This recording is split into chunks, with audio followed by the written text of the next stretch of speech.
Hi, we're back. Charles Porch, if you're watching this, Instagram has an issue with the view button at times. It doesn't work. Hi, everybody.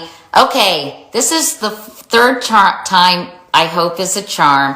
I'm about to get on this phone with Dr. Jake Deutsch, who works on the Upper West Side of Manhattan at a health clinic, and he is administering right now. He's administering antibody tests to determine if in fact people have gotten the coronavirus, but they may just be, there's Charlie. Hi, Charlie. They may just be asymptomatic. So we're trying to really get to the bottom of it, what it means if in fact you test positive for the antibodies. How accurate are these tests, because they've been criticized by the World Health Organization, and exactly what are they going to tell us if we get tested for this? So let's hopefully, if Jake doesn't show up now, you guys, I'm going to try this another time.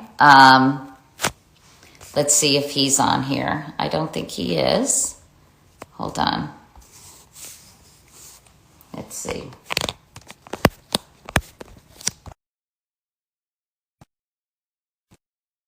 Forgiving. Charles Porch. Charles, you got to call me. It's bumming me out. Sometimes it's very tough to do these Instagram lives technically. So let's see if he shows up. He should show up in a request to join us. I'll find out. My Julia, who works with us at Katie Couric Media. Oh, there he is. Oh God, thank God. Jake, are you there? Okay. Bingo. I think we've got Jake Deutsch here. Okay, we're waiting. We're connecting. Jake. Hi, Katie. Sorry. That's okay. Listen, that's no problem. We're having a lot of problems with the Instagram Live today, and I'm sure you're super busy. So, hi, Super Jake. busy. First of all, real quickly, how are you doing? I'm 100%. I mean, totally back to normal. I've been working now for over 2 weeks, still taking care of lots of people with COVID. And now we're doing antibody testing. We're the first in New York City. And I know, and I want to talk to you about that, but I also want to see how your dad, hi, Charles, my friend who works for Instagram, is happy. I know Charles. Oh, you know, Charles, that we made this connection. And I know your dad was diagnosed with COVID. How's he doing, Jake? So, yeah, I mean, he had the most severe case where he got intubated, and he's actually off the ventilator and he's in rehab. So if you want to see a really amazing story of triumphancy in this horrible, horrible illness, check out a couple of posts ago. I put a pic of my dad the first day that he sat up in bed. I mean, he was so sick, and it was so tragic because he had just visited me in New York for my birthday, and then he got COVID and went back to Vegas and was just really, really critical. And they took amazing care of him. You know, I have to say that the ability for those critical care doctors to take it, you know, make a difference, to help them recuperate, really is a testament to the true heroism that's happening every day, everywhere in the United States. Oh, I couldn't agree more. But your dad is on the mend. How old is he? And when you say he's in rehab, Jake, what does that entail exactly? You know, he's lost all of his ability to, you know, walk and all of his strength. You get deconditioned when you're laying in bed for a month. He was on the ventilator in an induced coma for about a week. So, you know, it's just really getting the occupational therapy, the strength and the endurance back. But each day he improves by 50%. So it's really great. He's 77. He's got diabetes, so, you know, he's definitely like the patient that we have to be worried about. But luckily, he rebounded and got better. So I'm so glad. And do you think, you know, one of the things, Jake, I know they're looking into is that even people who do well, if there's any permanent or long-term impact on some important organs like your lungs or your heart, what are you learning about that? We haven't seen anything that's been significant. You know, there's not any real definitive information there. You know, personally speaking, when I had COVID, I definitely felt lots of like discomfort in my lungs for a couple of weeks afterwards, but it slowly improved. So I personally don't expect to have any long-term damage.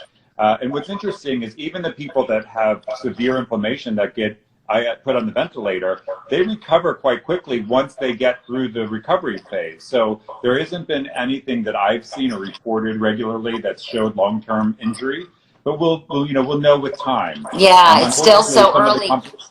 A lot of people, Jake, are asking about was he given any of those antivirals that we've heard about? Well, he was given Plaquenil, which is the medication that's used. It's more of an immunosuppressor used for lupus, and malaria prophylaxis. So he did get that, but I mean, he was having 106 fevers for 3 weeks. Oh So it my was a God. really severe case where he was really critically ill. His kidneys stopped. They came back to normal function. I mean, it's just like such an incredible turnaround. And, just I keep telling my patients, don't lose faith. I've seen people get better. I mean, I don't want to make it about myself and my family, but whatever I could do to have people understand that you don't have to give up. There are thousands of people that are sick and that are recovering, hundreds of thousands. So we have to continue to, use our faith and stay positive despite all of the tragedy that we're seeing here. That's true. And you yourself had a relatively mild case, right, Jake?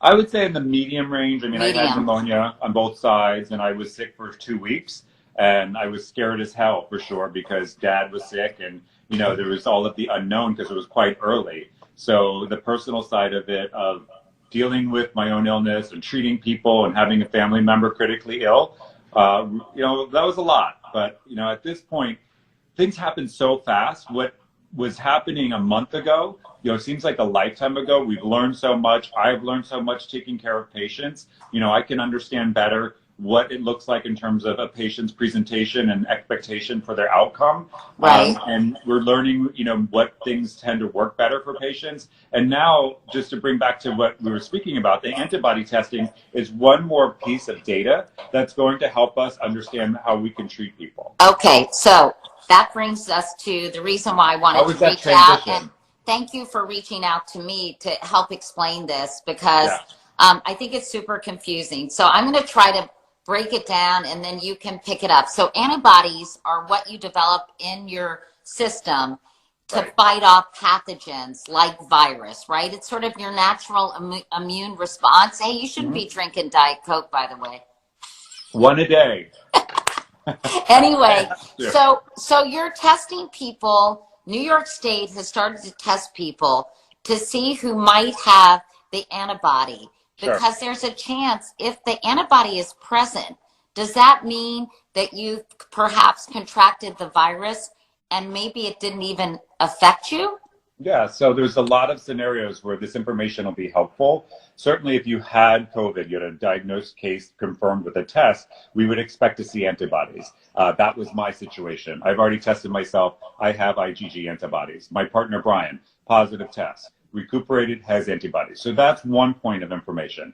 The second point is the people who thought they had COVID. So they had all of the typical symptoms, couldn't get a test. Now, 4 weeks later, they need to know whether or not they have immunity or have antibodies. That's going to help identify those patients and what that illness looks like. And then there's a third category, people who've never had symptoms, want to know because maybe they were in contact with somebody, or maybe this is going to clue them into whether or not they've had a asymptomatic infection. So, I think that that's such an important concept for people to understand. There's a lot of naysayers trying to poke holes in antibody tests, and there's rightfully some problems with them. Some of the at-home tests or the quick tests that are finger prick, those are very insensitive. They have a sensitivity on a good day of about 84%.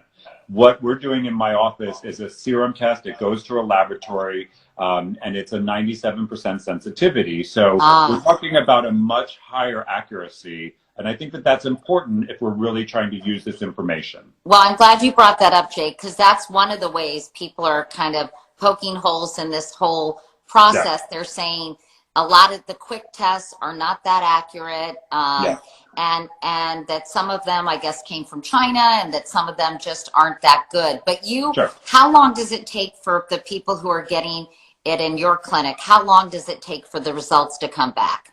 We're telling people 48 hours or less. We're seeing some turnaround in 24 hours. It's not a complicated test. Compared to the COVID swab, which is a PCR test that's very complex, This blood test, which is analyzing serum, is not as complex, so the turnaround time is faster. But I'm trying to explain to people FDA-approved tests because the FDA cannot approve these tests. There's one company called Selecta that has an FDA-approved test, but nobody has access to that test.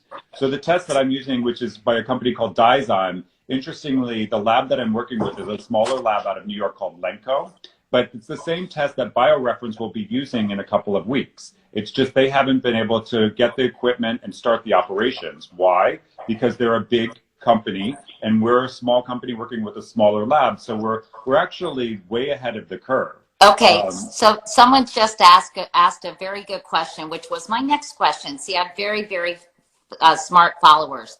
Yeah. So this is the big question, Jake. Even if you have the antibodies present, does that make you immune to contracting coronavirus in the future? Because Deborah Birx, Right. I think, said yesterday on Face the Nation that they don't know if the antibodies are present, how long the immunity will last, if at all. Right. So, of course, we don't know that because we haven't studied that. But we're getting one more point of data. So hopefully we're going to have immunity. I mean, we've studied viruses for many, many years. So whether or not this immunity is going to last for a month or a season or a year or a lifetime, we don't know. But I think that it's really interesting that everybody's naysaying the information that we're learning when you look at a comparative of the testing. When we do COVID testing, you could have a negative test or a positive test. So we're still testing people because if you have a negative test, we're not telling people, all right, well, you're negative, go out and do whatever you want. We're explaining to people, use this information in conjunction with what's being recommended, and you still want to be cautious. So the same thing with antibodies, you need to use this information with what's being recommended and continue to be cautious. Hopefully, we're going to know with these antibodies that there is immunity that's conferred and we don't have to be worried, but we can't make those assumptions yet. But I think it's also important to understand that immunology, we've studied for a long period of time. It is likely that these antibodies will confer immunity. We need to learn more and we need to be cautious, but we're making progress. And I think that that's a really significant point. Progress is progress. So I want to know how widespread are these antibody tests? I mean, I'd like to get an antibody test, but no. But for people watching this, how do they go about doing it? How widespread is it? Nobody's doing a serum test as far as I know in New York. So I got a lot of work to go do, so I'm gonna go shortly. Yeah. But we're the first to offer it in New York because number one, I've been hustling. And we're a small company that's very nimble. Some hospitals are doing it as part of their serum plasma, testing serum in order to treat patients. But I haven't seen anybody that's able to do it outside of the hospitals in New York. There are some options in other states. Most people are just doing the finger prick quick test. Again, not as accurate.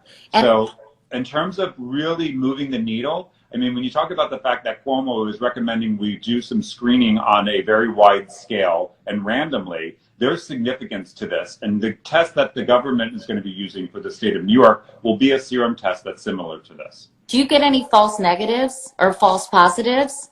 I haven't seen anything yet. I mean, if you have antibodies, you would have had an infection in theory. But, the hard part is people don't always know if they're infected. So somebody could say, I don't think I had it, have antibodies, but that would be a carrier situation. So that's how I'd interpret that information. And so when do you think that this will be more readily available? Because it sounds like 97% accuracy. This is a very good test. So it would be wonderful if it could be available everywhere. I think it's going to roll out in the next couple of weeks, more frequently with more availability. I don't have a crystal ball. All I know is when I heard that my lab was going to have this available, we started to hustle to get this in place, just the same way we did with COVID testing. We've been testing patients all along. And when the state was saying only test people that's really necessary, I was saying, no, we should be testing more because all of the carriers and all of the healthcare workers that don't have information. And lo and behold, then the state said, yeah, we should be testing everybody. So I like to be a little bit more aggressive. I think that we should be pushing this. And that's how we advance information. So, I hope that everybody catches up. I hope that it becomes widely available. I hope it adds information about how we can return back to normal. And Jake, before we go, have you seen some of the results, or is this just beginning today? Have you gotten any results back? No, I've got results. Yeah, we've been testing this is our 5th day, so we've gotten hundreds of results back. Okay, have you found anybody testing positive, Jake, who was completely asymptomatic? Yes, we've seen that. Really? What percentage of the tests are asymptomatic? I can only say a low amount. I haven't, been able to collect data. I think that would be really interesting if we could do that. It's just, we're trying to keep up as fast as we can. So I have a couple of days where I'm not seeing patients myself. I'm going to do a little bit of data collection and, sort of, not fully scientific, documentation. Yeah. But it will be interesting just to be able to comment on that, to see, what that looks like. But more importantly, we're giving information from people that know they had it, they have antibodies, or people that think they had it and they have antibodies. So that's really helpful for a number of people. So glad to be on the front lines, glad to spread the information. This is the most exciting time in my professional career as a doctor. So, it's as tragic as it is and as horrible as it is, when you can really put your skills and what you love into full effect, it's incredible. So I'm glad to be part of the process and part of this. Thanks, Jake. And will you keep us posted in what you're finding and continue to give us additional information on this? Yeah, I'm trying to be as informative as possible. If people direct message, I'm sorry if I can't respond to everything. It's very difficult, but my website, Cure Urgent Care, has facts about our test. Doing lots of lives, and hopefully people get the information that's useful. So keep in touch, and we'll definitely follow up. Okay, thanks. And everyone's thanking you from here and for all your commitment and hard work. Thanks, I'm going to go back into the trenches. Bye. Okay, thanks so much. Okay, thanks, bye-bye. everybody. Bye.